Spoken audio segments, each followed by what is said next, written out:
the dreaded syndrome, there are a couple of approaches that you can take even when you don't have a memorized piece in front of you. Number one would be to become cognizant. That means aware that you're doing it.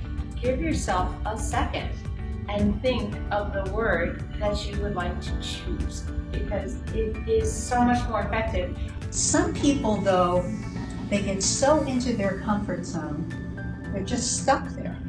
So your desire to learn has to sometimes overcome your comfort.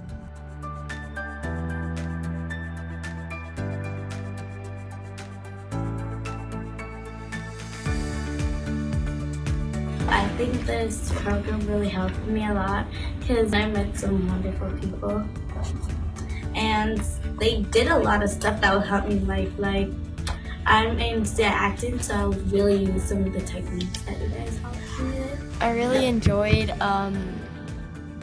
how we learned all about Mr. Aymar and how he taught, and we learned how we could teach like him and be supportive like him.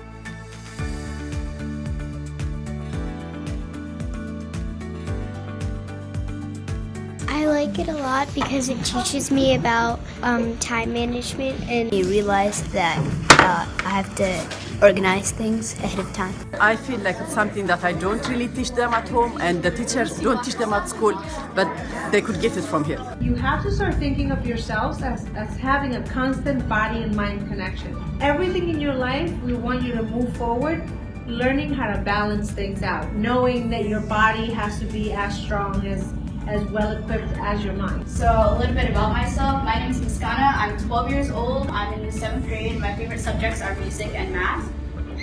I enjoy cooking and baking on my free time, and I love listening to music and hanging out with my friends and playing guitar, even though I'm still learning.